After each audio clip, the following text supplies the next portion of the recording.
All right, good morning, everyone. What we're going to be taking a look at in this video is kind of taking a look at some certain parts of heating and cooling curves and actually quantifying or coming up with some numbers that represent the energy changes involved as a temperature might change or even as a substance might go through a phase change.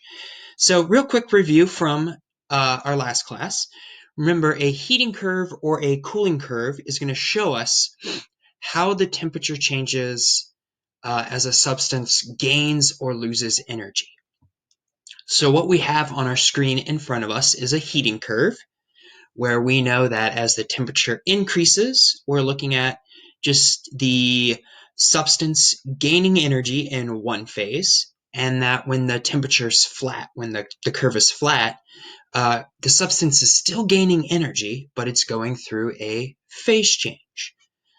And we know we have the same when we look at a cooling curve, that when the temperature is decreasing, we're looking at the energy being released or given off as the substance cools.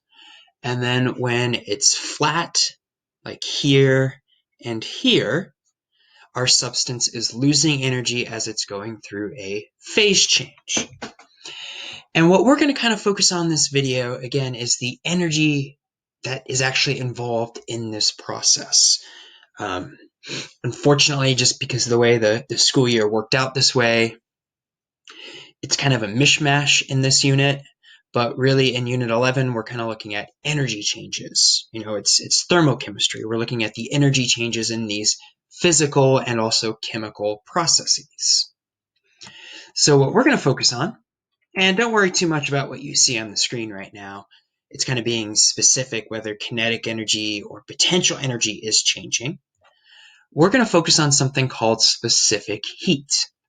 So the specific heat of a substance is the amount of heat or the amount of energy that's required to raise the temperature of 1 gram of a substance by 1 degree Celsius or 1 degree Kelvin. Now, each substance is going to have its own unique specific heat. And it's actually, as we'll see later today, and actually in a little online lab activity we do tomorrow, the specific heat is a way for us to identify what a substance is. And basically, what specific heat tells us is how easily or how hard it is for a substance to gain or lose energy. With a low specific heat, our substance is going to be a better conductor. So that means, again, with a low specific heat, a substance is able to gain or lose energy really easily. Its temperature can go up quickly or its temperature can drop quickly. With a high specific heat, it means it takes a lot of energy for a substance to have its temperature change. Again, a high specific heat is going to make a substance a really good insulator. Like water is a really good insulator. Water has a very high specific heat. Metals, on the other hand, they're good conductors. They have a very low specific heat. And when we use specific heat, and I'll get to the formula in a second, is in certain parts of our heating curve. If we go back and look at that formula, we'll see our formula for calculating the energy of this temperature change is Q. So again, Q represents the energy involved, is equal to M, which is mass, times C, which is our specific heat, times our delta T, our change in temperature. And so thinking back to our heating or cooling curve, what we're looking at is the energy involved in the temperature change when we're dealing with just a solid, a liquid, and a gas. And again, we'll kind of do more with this. Again, we're just kind of barely skimming the surface. But this specific heat is only when we have one phase present, whether just a solid, just a liquid, or just a gas. So only in parts 1, 3,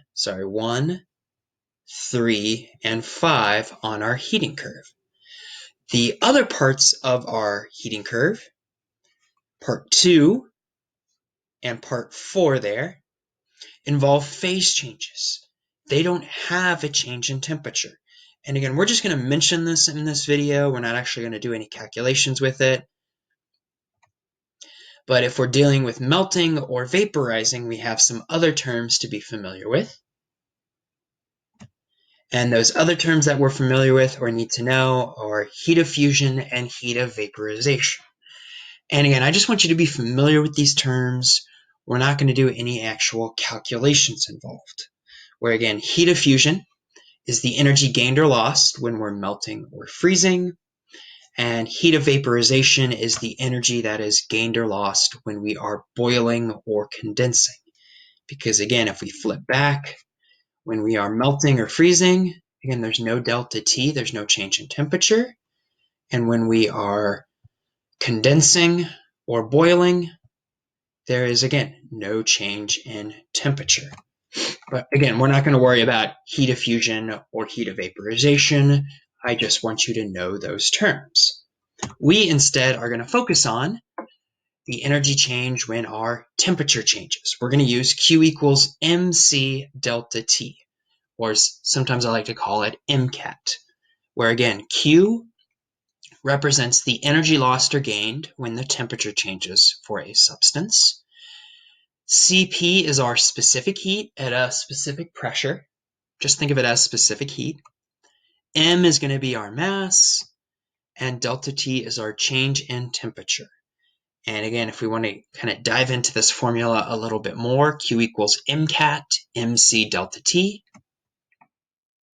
For heat energy, we can use joules, kilojoules, or calories. 1 calorie is the equivalent of 4.184 joules. I think we might have done away with converting those this year, but it's just a conversion to be aware of.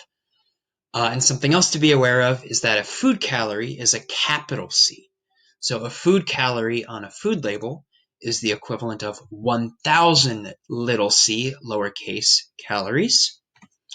For mass, we either use grams or kilograms. Now, just one thing to be aware of, grams will go with joules, kilojoules with kilograms typically. For specific heat, it's going to be joules per gram times degrees Celsius, or as we'll see today, kilojoules per kilogram times degrees Celsius.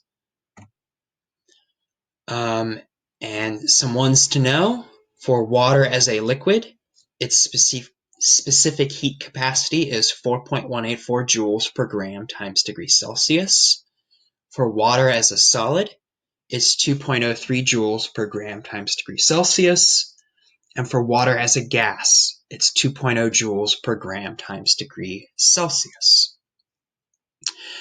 But again, besides just knowing Q equals mc delta T, and that it represents the energy that's gained or lost as a substance is changing temperature, I want us to be able to solve it. Oh, I totally forgot about temperature, usually in Celsius, but we could also do our delta T in Kelvin. Really, it doesn't matter. Temperature will cancel out. So as I was saying, I want you to be able to solve these formulas. So I'm going to flip screens here, so bear with me, and I'm going to work through a couple of these with you all. There we go. And again, the formula we should be aware of here is Q equals mc delta T. So let's try a couple of these together. So number 6 asks, how much heat energy does a copper sample absorb if its specific heat is 0.38 joules per gram degrees Celsius, its mass is 12.5 grams, and it's heated from 2.50 degrees Celsius to 40 degrees Celsius. Okay, so if we're talking about heat energy and delta T, or change in temperature, we know our formula is Q equals mc delta T. So let's figure out what we know, plug in, and solve for what we don't know. So it's asking for heat energy. Okay, so it's asking for Q.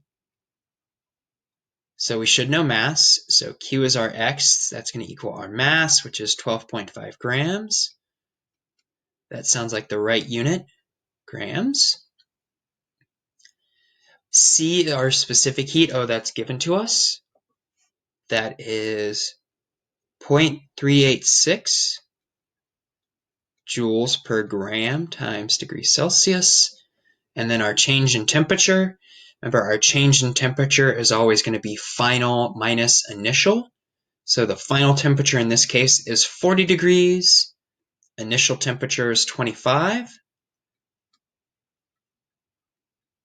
So our change in temperature would be 15.0 degrees Celsius. So thankfully this one's a little bit easier. So it's our mass times our specific heat times 15.0.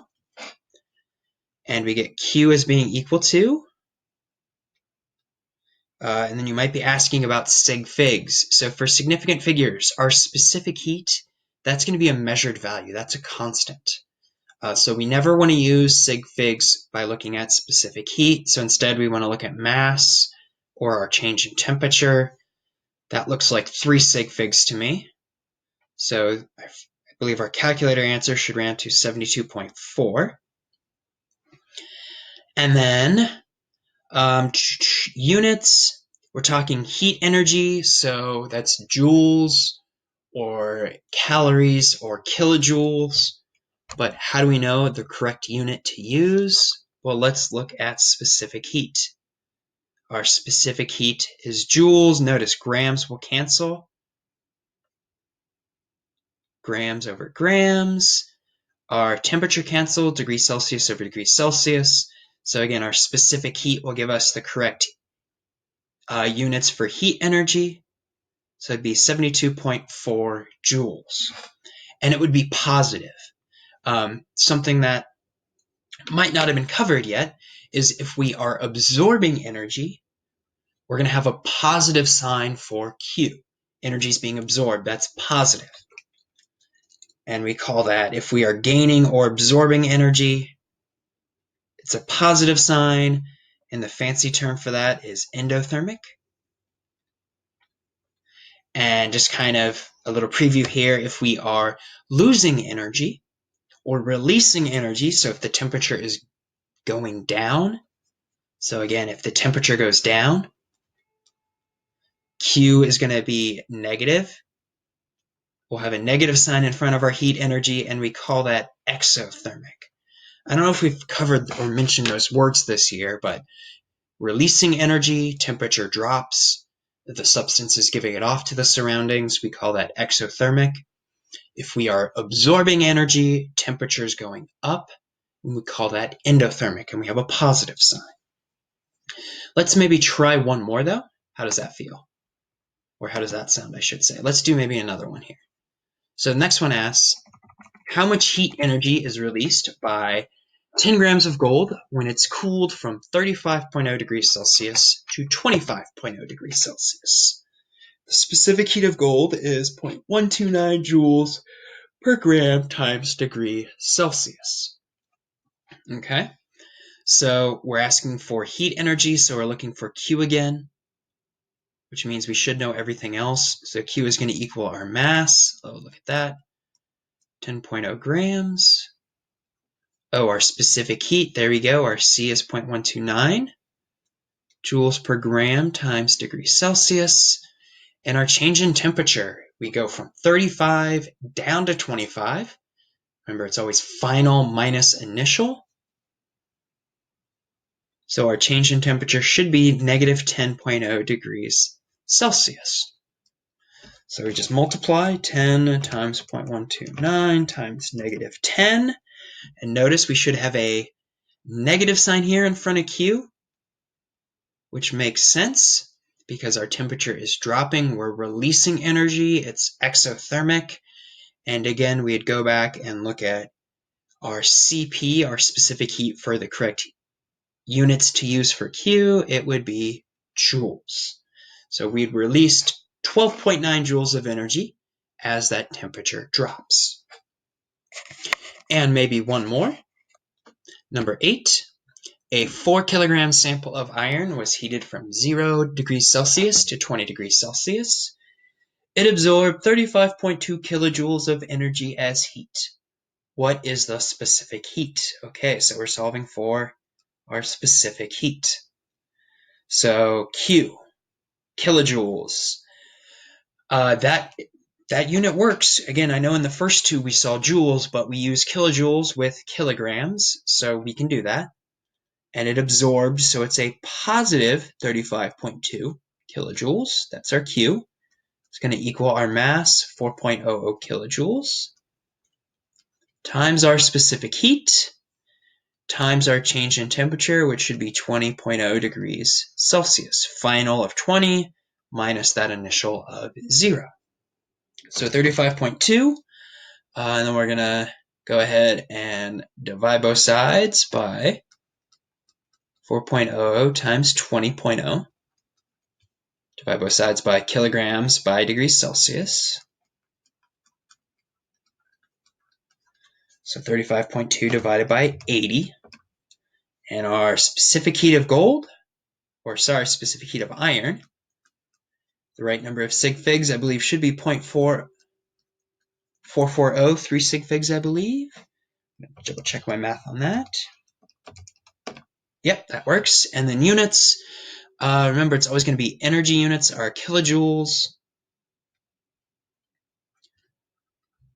over our mass units, kilograms, times temperature units, degrees Celsius.